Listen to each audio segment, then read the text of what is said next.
ড্রাইভারদের গাড়িগুলো সারি সারিতে দাঁড়িয়ে গেল, অফিস বন্ধ হলো, আদালত বন্ধ হলো, দোকানদারি বন্ধ হলো। আমি দেখলাম সবাই একযোগে মসজিদের ভিতরে চলে গেল।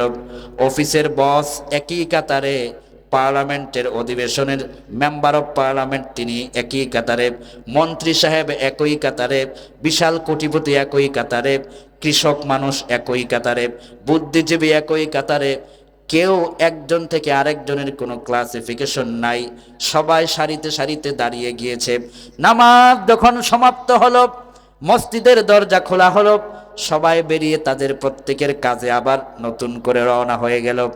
সৌদি আরবের এই দৃশ্যটা যখন আমি দেখেছি, আমার মনে হলো বাংলাদেশে এই দৃশ্যটা আসে না কেন? ওয়াজ নসিহত তো এদেশে কম হয় না।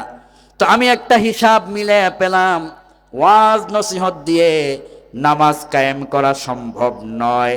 ওয়াজ নসিহতের পাশাপাশি পার্লামেন্টে আইন পাশ করে নামাজ কায়েম করা লাগবে।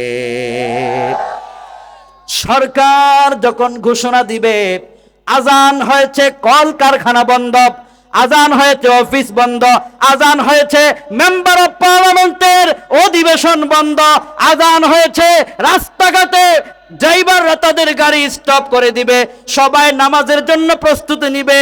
আগে নামাজ হবে, তারপরে কাজ হবে। এই যদি আইন রাষ্ট্র সরকার করতে পারে, তবেই বাংলাদেশে নামাজ কায়েম করা সম্ভব।